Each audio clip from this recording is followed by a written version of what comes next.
Cada plato es más que una receta. Es una historia de ingenio, resistencia y tradición. Hoy viajaremos al corazón de la cocina afroamericana del siglo XX, donde los ingredientes humildes se transformaban en auténticos festines. Bienvenido a Viento del Oeste. Respira hondo, acomódate y prepárate para un nuevo viaje al pasado, donde cada plato es una historia y cada sabor, un legado que merece ser recordado. Hojas de col con cuellos de pavo ahumado. Mucho antes de que se hablara de los beneficios de las hojas verdes, familias negras ya cocinaban ollas enteras de collards como alimento, celebración y símbolo de esperanza. La receta tiene raíces en África Occidental, donde las hojas verdes eran parte esencial de la dieta diaria. En el sur de Ua se convirtieron en algo más, un ritual presente en funerales, reuniones y cenas de Año Nuevo, donde simbolizaban prosperidad. Antes se cocinaban con grasa de cerdo o huesos del cuello. Luego, el pavo ahumado se volvió una opción más saludable, con el mismo sabor profundo y menos grasa. Las hojas se lavaban a fondo, se picaban y se cocinaban durante horas con cuellos de pavo, cebolla, ajo, chile rojo, vinagre y a veces salsa picante. El resultado, hojas tiernas, oscuras, llenas de sabor. Y el caldo, el famoso pot liquor, que solo con pan de maíz ya era suficiente para alimentar. Estas hojas eran más que comida, eran medicina, memoria y herencia, pasadas de mano en mano por mujeres que recordaban la esclavitud no como historia, sino como recuerdo cercano. Pastel de batata dulce.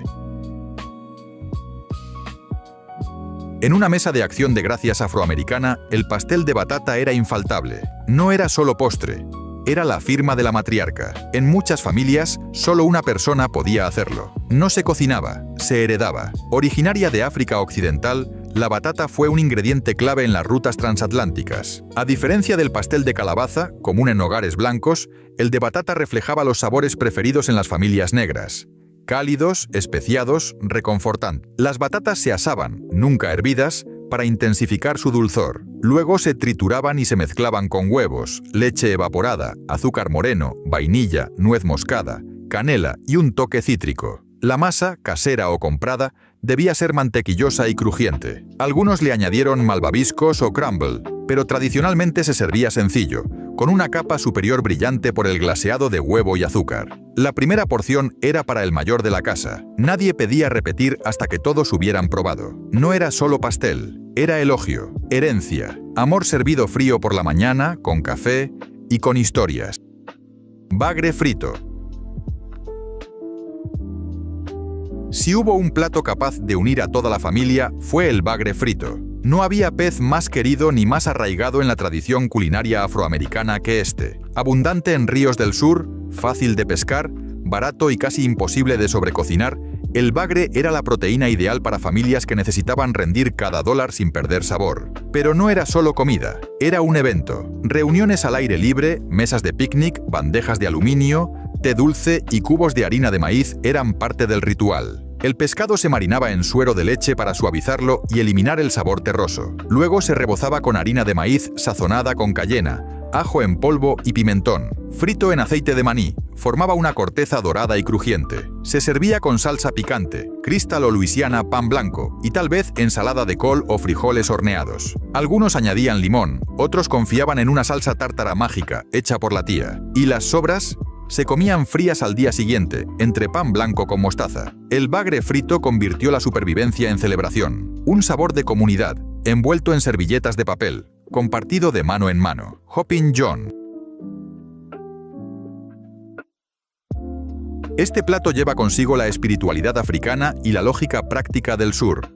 En cada cucharada, mezcla frijoles de ojo negro, arroz y cerdo, tocino o jamón, simbolizando suerte, herencia y alimento del bueno. Sus raíces están en Senegal y los pueblos Gula, donde arroz y legumbres eran básicos. En el sur esclavista, los africanos adaptaron estas recetas con lo que encontraban: frijoles de sus jardines, arroz de Carolina y restos de carne porcina. El Hoppin' John se comía el 1 de enero para atraer buena suerte.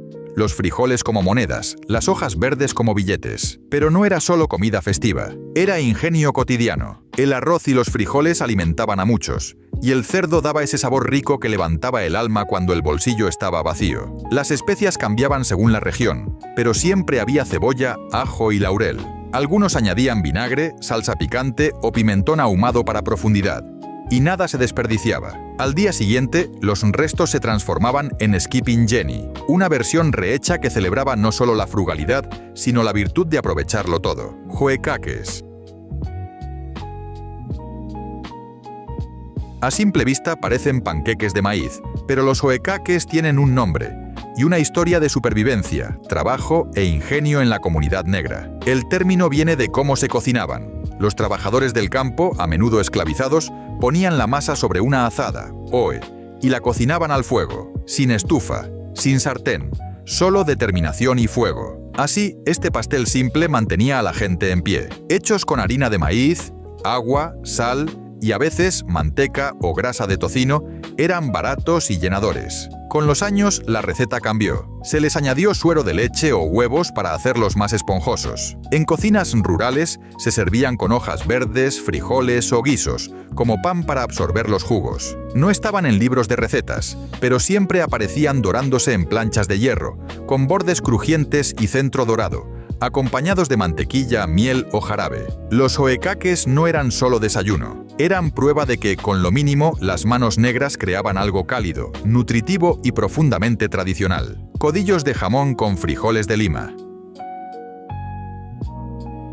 Este plato es pura alquimia culinaria. Transformar los ingredientes menos valorados en una auténtica olla de oro. Los codillos de jamón, entre la pata y la pierna del cerdo, eran desechos para los ricos, pero para muchas familias afroamericanas durante la era Jim Crow eran un tesoro. Ahumados y cocidos a fuego lento, infundían a los frijoles un sabor profundo, imposible de imitar con condimentos comerciales. Los frijoles de Lima, traídos a América en el intercambio agrícola entre pueblos indígenas y africanos, eran baratos, nutritivos y esenciales. Cocinados con codillos, cebolla, ajo y pimienta, absorbían cada gota del caldo ahumado. Quedaban suaves, cremosos y reconfortantes. No era un plato elegante, ni de banquete, pero sí un milagro de entresemana en los hogares negros de los años 40 a 60. Comida completa hecha con sobras y paciencia. Los niños recordaban el burbujeo de la olla y el aroma que quedaba en casa mucho después de la cena. Las sobras, mejores al día siguiente, se servían sobre arroz o con pan de maíz. Hasta hoy, los mayores dicen: si sabes sazonar unos frijoles como se debe, nunca pasarás hambre. Arroz rojo gula. Si la comida soul tuviera un himno, el arroz rojo gula sería su latido. Originario de las costas de Carolina del Sur y Georgia, este plato es primo del jollof africano. Los gullah geechee, descendientes de africanos esclavizados en las islas del mar, preservaron más tradiciones africanas que cualquier otro grupo afroamericano. El arroz rojo no era solo acompañamiento, era un puente cultural. Se preparaba con arroz de grano largo, salteado en grasa de tocino o aceite con cebolla, pimientos, ajo y tomate triturado. Las especias como tomillo, cayena o semillas de apio le daban carácter. Si había suerte, se añadía salchicha ahumada, mollejas o camarones. Pero incluso sin carne, seguía siendo rico, ácido y profundamente satisfactorio. Se servía en cenas dominicales, cumpleaños o comidas en la iglesia. Su base de tomate representaba riqueza y bendición. Los mayores decían que si te salía muy seco o muy blando, es que no lo sentiste. Porque este plato no era solo técnica, era conexión. Hoy empieza a recibir el reconocimiento que merece. Pero la verdad es que nunca se fue. Siempre estuvo cerca del corazón, pasado en silencio por quienes jamás olvidaron sus raíces. Pollo con dumplings. Este plato nació de la necesidad, pero se perfeccionó con cariño. Durante la Gran Depresión y los años de guerra, un solo pollo debía alcanzar para todos. El pollo con dumplings era la solución, dominada por madres y abuelas como un arte. Se hervía un pollo entero con cebolla, apio, ajo, laurel y pimienta. Una vez tierno, se desmenuzaba y volvía a la olla. El caldo, ya rico en sabor, se usaba para los dumplings. Harina, grasa y un poco de leche o agua. Se estiraban, se cortaban en tiras o círculos y se cocinaban en el caldo hasta quedar suaves pero firmes. Algunas familias los hacían planos y anchos, otros esponjosos como bizcochitos. La forma no importaba. El resultado era siempre reconfortante. No era comida de restaurante, era comida de duelo, de invierno, de celebración. Daba el alma. Se servía con cuchara grande. Y una sonrisa aún más grande, porque el pollo con dumplings no hablaba de lujo, sino de asegurar que todos tuvieran algo caliente, sabroso y hecho con amor. Pan de jengibre con melaza. Antes de que el azúcar blanca fuera común en hogares afroamericanos, la melaza reinaba en los dulces. Más barata y con un sabor más profundo, le daba al pan de jengibre una dulzura oscura e inigualable. Este no era un bizcocho ligero, era denso, húmedo y especiado con intención. Jengibre, clavo, canela y pimienta de Jamaica se sentían en cada bocado. Se horneaba en sartenes de hierro o bandejas viejas, cargadas de sabor y memoria. Se preparaba en otoño e invierno, especialmente cuando se esperaba visita. Se servía con café negro o suero de leche, y rara vez duraba más de un día. Para muchos abuelos fue el primer postre que aprendieron, sin recetas escritas. Sabes que está listo cuando la masa se aferra a la cuchara, decía una abuela. Hoy pocos saben cuán antiguo es este pastel. No es solo un postre, es una línea directa al pasado. Un tiempo donde cada cucharada de dulzura se ganaba, y cada ingrediente humilde se trataba como un tesoro. Estofado de cola de buey. Alguna vez despreciada como desecho, la cola de buey era un corte que nadie quería. Demasiado grasa, demasiado hueso, demasiado dura. Pero en las cocinas afroamericanas se transformó en un estofado rico y lujoso, capaz de competir con cualquier asado de alta cocina. Primero se doraban hasta caramelizar, luego se cocinaban lentamente con cebolla, ajo, pasta de tomate, salsa Worcestershire y caldo. A veces se añadían pimienta de Jamaica, tomillo, laurel o un chile Scotch bonnet si había toque caribeño. El secreto era el tiempo. Horas de cocción hasta que la carne se soltaba del hueso y el tuétano se fundía en la salsa, creando una riqueza natural inigualable. Se servía con arroz o fideos con mantequilla. No era una cena cualquiera, era comida de domingo, un acto de amor. Cuando la olla llegaba a la mesa, reinaba el silencio. No por falta de palabras, sino por respeto. El estofado de oxtail sigue siendo prueba de que, incluso si el mundo solo te da huesos, puedes crear algo inolvidable. Chitterlings.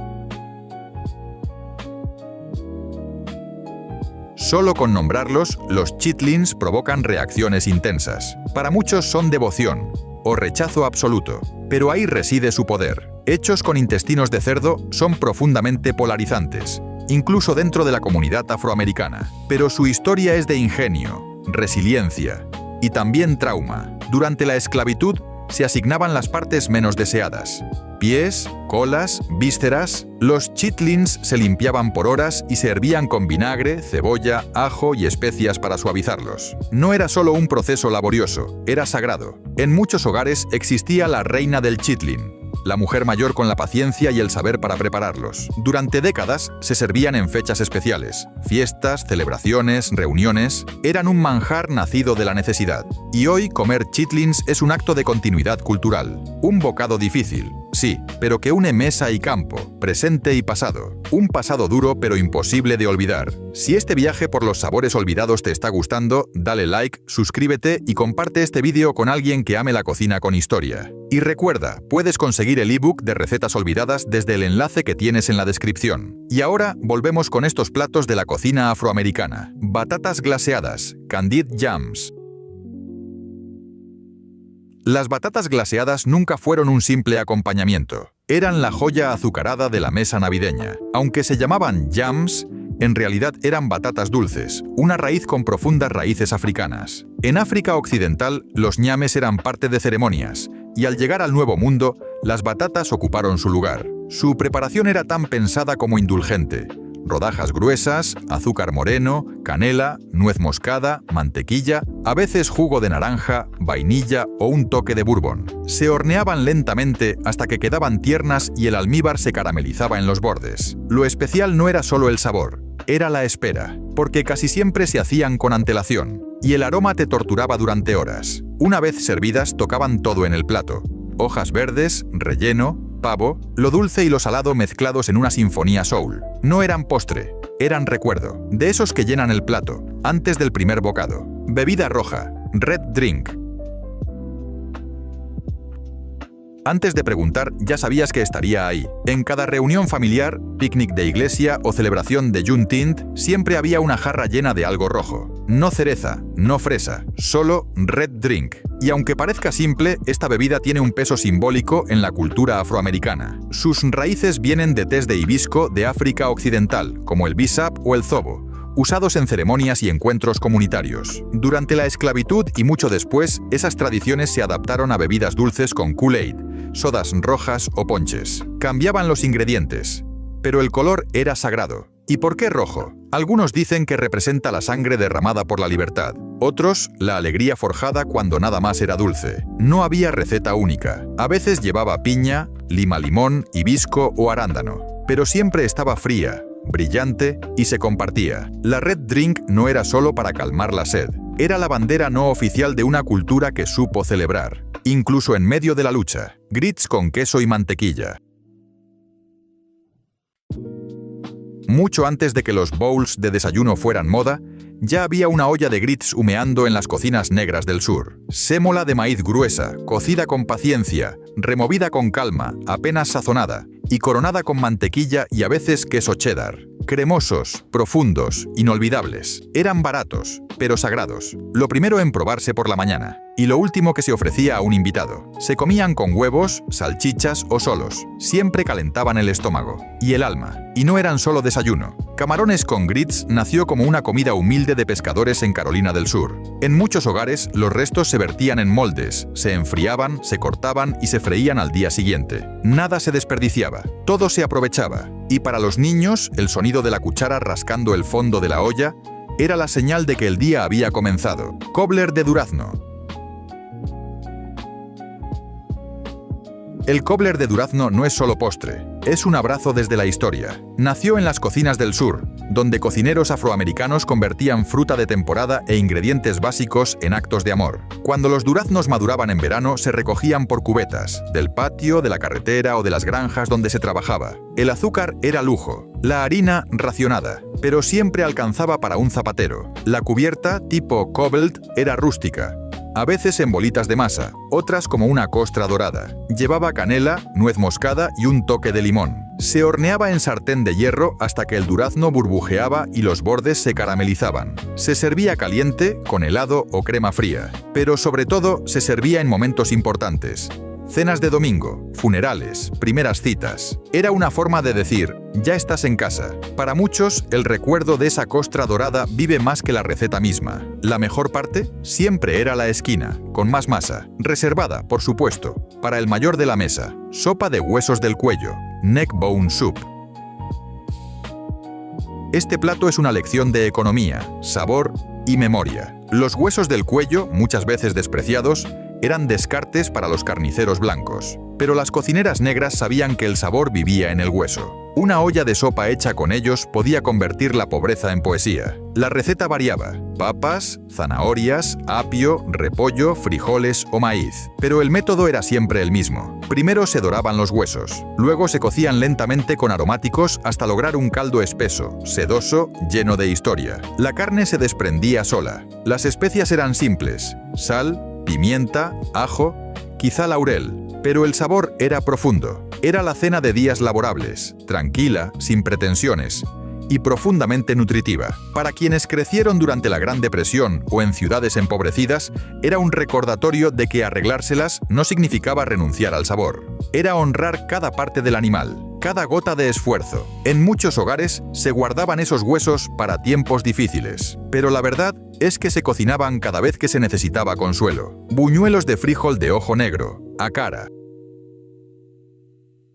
Antes de que los frijoles enlatados llenaran los estantes, las familias afroamericanas preparaban los de ojo negro a la antigua, remojándolos, pelándolos y moliéndolos a mano. El resultado, akara, buñuelos con raíces en África Occidental, especialmente en Senegal, donde aún se sirven en la calle con salsas picantes y pan. En el sur de EEU, especialmente en zonas Gula, se convirtieron en un aperitivo muy querido. Se hacía una pasta de frijoles con cebolla, ajo y sal. Luego se freían hasta quedar dorados y crujientes por fuera, suaves por dentro. A veces llevaban pimientos o cebollinos. Se servían con salsas picantes o ácidas. El akara no era solo un bocadillo, era un puente cultural entre continentes. Una prueba de que las tradiciones africanas sobrevivieron, incluso cuando se perdieron nombres e idiomas. Comerlos hoy es como viajar en el tiempo. Un bocado, y estás conectado a algo antiguo, profundo y maravillosamente intacto. Macarrones con queso al horno, el de verdad.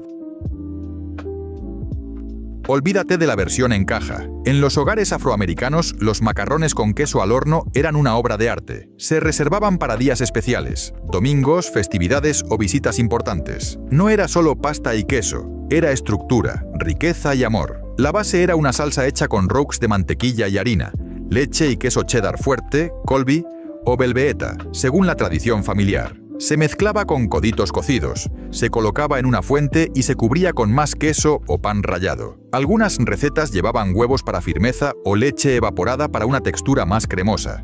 Y lo esencial, el horneado. Nada de estufa. El interior debía ser suave y el tope dorado y crujiente, con un aroma que llenaba la casa. Y había una regla. Solo una persona podía prepararlo. Ese honor no se pedía, se ganaba. Y la última esquina con la costra dorada. Más vale que haya otra bandeja, porque si la tía no la prueba, no te lo va a perdonar. Panecillos de suero de leche, Buttermilk Biscuits.